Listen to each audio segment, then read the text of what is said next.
बिस्मिल्लाहिर्रहमानिर्रहीम। यहूद व नसारा के गलत अकायद का तज़किरा है। हर दीन के साथ ये मुसीबत पेश आई है कि जब उस दीन को लाने वाला खालिस दीन पहुंचाकर अमानतदारी के साथ अल्लाह उन्हें वापस बुला लेते थे, तो फिर शयातीन उसके दीन में तहरीफ़ का बेड़ा उठा लेते थे। क्योंकि शैतान ये चाहता है कि जो अल्लाह चाहता है वो नहीं होना चाहिए, जो अल्लाह नहीं चाहता वो होना चाहिए, अगरचे अल्लाह ही के नाम पे हो। शैतान को उसका हदफ क्या है?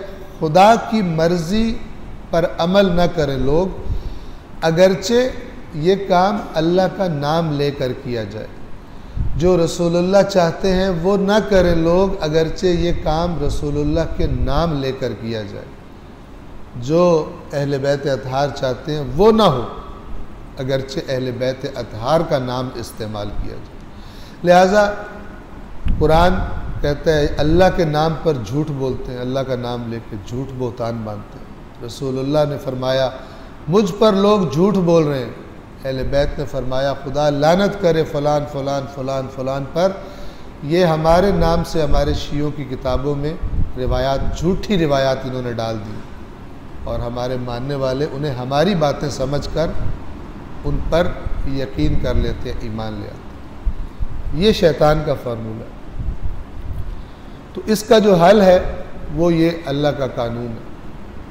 ज़ाहिर है जब फरमाया गया कुरान और अहले बैत जुदा नहीं है, तो फिर इंसान इसको देखकर अंदाज़ा लगा सकता है कि जो बात की जा रही है वो इनकी बात हो भी सकती है या इनकी बात नहीं हो सकती।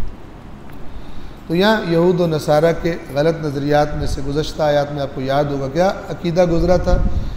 यहूदी कहते हैं सिर्फ़ हम जन्नत में जाएंगे, गैर यहूदी नहीं जा सकता। ईसाई कहते हैं सिर्फ़ हम जाएंगे, गैर ईसाई नहीं जा सकता। और आज यही है, जिन्होंने अपना नाम, एक है हकीकत में, एक है नाम रख लेना पैदाइशी, कहते हैं शियों के अलावा कोई जन्नत में नहीं जाएगा, सुन्नी कहते हैं हमारे अलावा कोई नहीं जाएगा। और अपने अपने अलग ग्रुप हैं। जो तकलीद करते हैं वो कहते हैं मसलन जो तकलीद नहीं करते वो जहन्नमी है, और जो तकलीद नहीं करते वो कहते हैं मुक़ल्लिद सारे जहन्नमी हैं। बरेलवियों के नज़दीक देवबंदी जहन्नमी है, देवबंदियों के नज़दीक बरेलवी जहन्नमी है, और अहले हदीस के नज़दीक वो दोनों जहन्नमी, और शिया तो खैर अक्सरियत के नज़दीक जहन्नमी है। एक दूसरे को जहन्नम पहुँचाने का ठेका लेके बैठे हुए हैं। वो रवैया जिसकी कुरान करीम ने मज़म्मत की थी और कहा था नामों पे ज़्यादा ज़ोर मत दो, देखो कि खुदा की इताअत करने वाले कौन। खुदा की इताअत करने वाले जो ज़्यादा हैं वो कौम बख्शिश वाली कौम।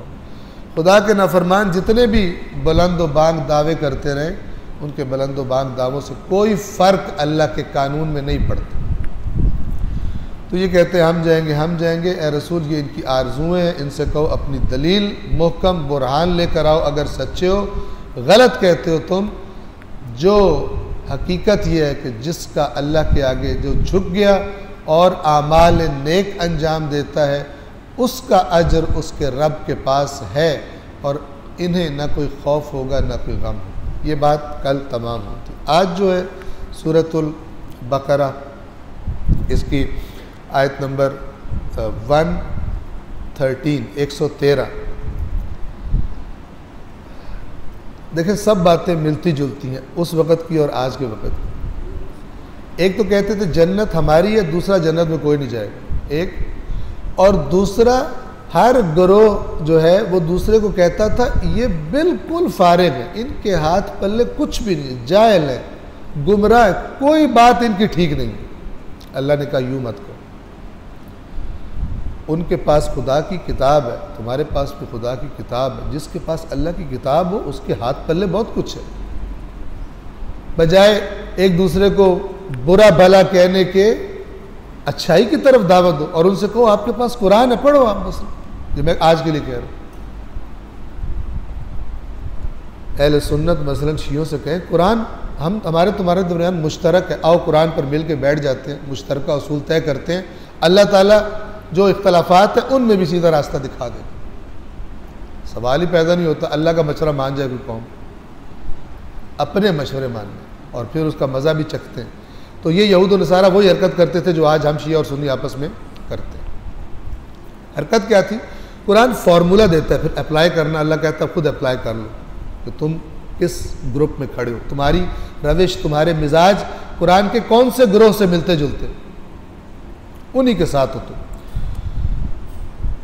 वक़ालतिल यहूदु लैसतिन नसारा अला शैइन वक़ालतिन नसारा लैसतिल यहूदु अला शैइन वहुम यतलूनल किताब, और यहूद कहते हैं नसारा किसी बुनियाद पर नहीं खड़े, यानी बेबुनियाद है इनका मज़हब, इनका दीन। और नसारा कहते हैं यहूद का मज़हब बेबुनियाद है, इनके हाथ पल्ले कुछ नहीं है, हालांकि वो अल्लाह की किताब की तिलावत करते हैं। और अगर ये दोनों तौरात और इंजील को साथ रखें तो कितनी बातें मुश्तरक निकल आएंगी। सिर्फ वो बातें मुश्तरक नहीं होंगी जहाँ इन्होंने गरीब ने अपनी मेहनत की हुई है, तहरीफ की हुई है तौरात और इंजील में, जहाँ इन्होंने अपनी मेहनतें की हैं, इनके उलमा नुमा अफराद ने, दीन फरोशों ने तहरीफ की है, वहाँ लड़ाइयाँ होंगी, वहाँ इख्तलाफ होंगे, वरना दोनों अल्लाह के कलाम है, उनमें इख्तलाफ भला कैसे हो सकता है। अल्लाह इशारा फरमा रहा है, एक तो मजम्मत फरमा रहा है अल्लाह कि क्यों ऐसा कह रहे हो, जबकि तुम दोनों के पास अल्लाह की किताब मौजूद। और हमसे शियों और सुनियों से भी अल्लाह इस आयत के जरिए यही कह कि मत ये अहमकाना हरकतें करो, शिया कहें सुनियों के हाथ पल्ले कुछ नहीं है और सुन्नी कहें शियों के हाथ पल्ले कुछ नहीं है, जबकि दोनों के पास अल्लाह की किताब है, दोनों का ईमान है अल्लाह की किताब पर।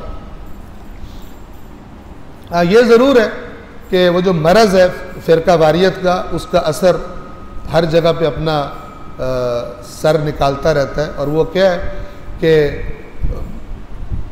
एक दूसरे की किताबों से वो रिवायतें निकाल कर जिनमें ये है कि जनाब कुरान में कमी बेशी हुई है, एक दूसरे पे तोहमतें लगाते हैं। एक दूसरे से कहता है तू कुरान को नहीं मानता, तेरा कुरान कोई और है, दूसरा कहता है तेरे को, तू भी कहता है कुरान तेरा बकरी खा गई थी, फलान हो गया था। लड़ने के लिए कुरान का नाम आता है, बैठने के लिए मिल के कुरान का नाम नहीं आता। अकल पर पत्थर पड़े हुए, अंधे हैं अकल के।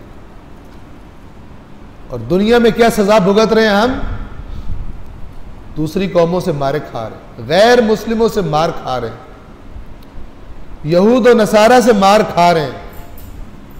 अल्लाह ने खबरदार किया, लेकिन रविश बदलने पर तैयार नहीं है।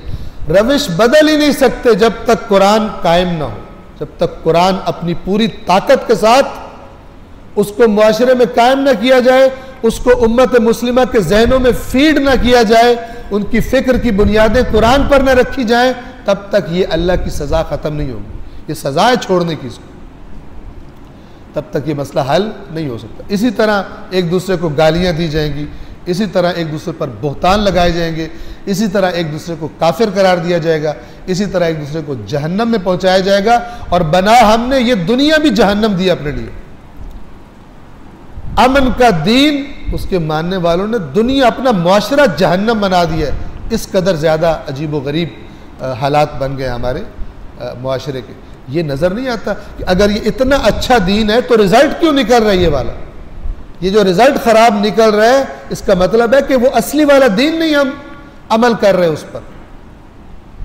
इस पर गौर करने वाली बात है। हर कोई जो उसके पास है उस पर वो खुश है। कुल्लु हिज़्बिन बिमा लदैहिम फरिहून।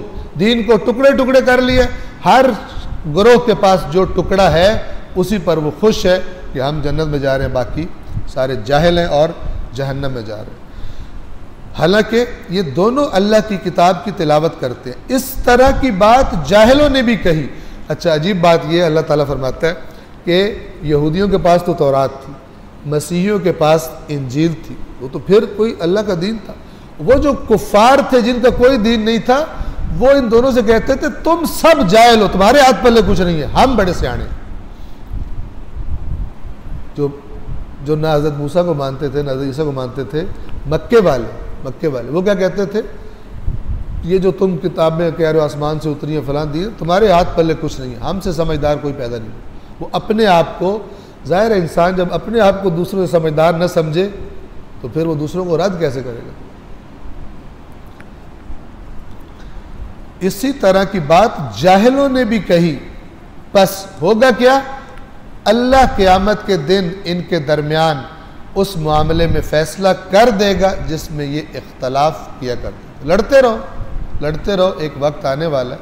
अल्लाह ने इख्तलाफ हल करने के उसूल बताए हैं कुरान में। नहीं मानते उसूलों को तो फिर लड़ो, एक दिन आएगा कि अल्लाह तुम्हारे दरमियान फैसला करेगा, लेकिन उस वक्त देर हो चुकी होगी, उस वक्त फ़ायदा नहीं देगा तुम्हें हक़ का इकरार करना, इसलिए कि तुमने दुनिया में अल्लाह की आयत पर कान नहीं धरे।